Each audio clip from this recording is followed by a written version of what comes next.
সনিকের দ্বিতীয় মুভি শেষে আমরা শ্যাডো নামের একটা হ্যাজোকে দেখেছিলাম, যাকে কোনো কারণে 50 বছর একটা জেলখানায় আটকে রাখা হয়েছে।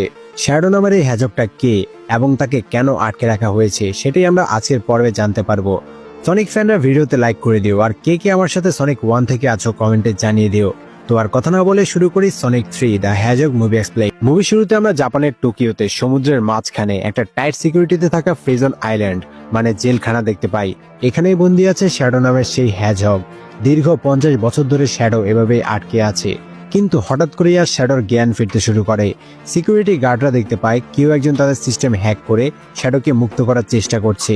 বুঝতেই পারছো শ্যাডোকে সমুদ্রের মাঝখানে এমন একটা ফ্রিজনে আটকে রাখা হয়েছে, তার মানে শ্যাডো মারাত্মক শক্তিশালী। গার্ডরা শ্যাডোকে আটকানোর জন্য হাতিয়ার নিয়ে চলে আসে, তবে আবারও শ্যাডো নড়াচড়া বন্ধ হয়ে যায়।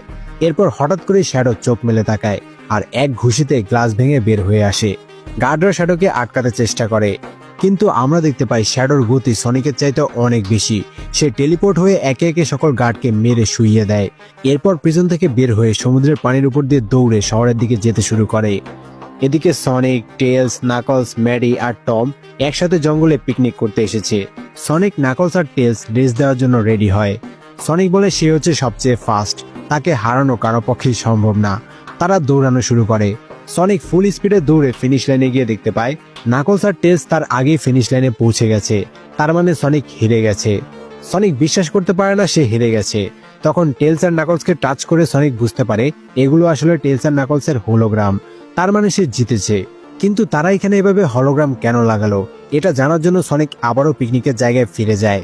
সেখানে গিয়ে দেখতে পায় তার বন্ধুরা তার বি আর্থ ডে সারপ্রাইজ দেওয়ার জন্য এই প্ল্যান করেছে। বি আর্থ ডে মানে এই দিনে সনিক পৃথিবীতে এসেছিল। এই উপলক্ষে তারা পার্টি করে। এরপর সনিক আর টম হাঁটতে হাঁটতে সনিকের আগের সেই গুহায় যায়, যেখানে সনিক টমের সাথে দেখা হওয়ার আগে থাকতো। সেখানে লং ক্লয়ের ছবি দেখে সনিক ইমোশনাল হয়ে যায়। টম সনিককে বলে সনিক এখন পর্যন্ত অনেক ভালো কাজ করেছে, সবসময় নিজের মনের কথা শুনে সবাইকে সাহায্য করেছে। লং ক্ল বেঁচে থাকলে প্রাউড ফিল করত।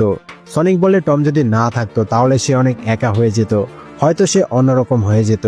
তখনই আমরা শহরে শ্যাডো নামে সেই হ্যাজকটাকে দেখি। এতে আমরা বুঝতে পারি সনিক একটা ফ্যামিলি আর ফ্রেন্ডস পাওয়ার কারণে ভালো হ্যাজক হয়েছে, কিন্তু শ্যাডোর কেউ নেই, তাই শ্যাডো অনেক হিংস্র হয়ে গেছে। শ্যাডো জানতে পারে এখন 2024 সাল চলছে, তার মানে তাকে 50 বছর আটকে রাখা হয়েছে। এতে শ্যাডো আরো বেশি রেগে যায়। এমন সময় গার্ডিয়ান্স ইউনিটস নেশনস, সংক্ষেপে গান, যারা শ্যাডোকে আটকে রেখেছিল তারা শ্যাডোকে ধরার জন্য ঘিরে ধরে। অন্যদিকে সনিকরা যখন পিকনিক করছিল তখন সেখানে একটা হেলিকপ্টার এসে ল্যান্ড করে। গানের ডিরেক্টর রকওয়েল এসে জানায় টোকিওর অবস্থা খুব খারাপ, একটা এলিয়েন শহরে অ্যাটাক করেছে। Commander Walters team Sonic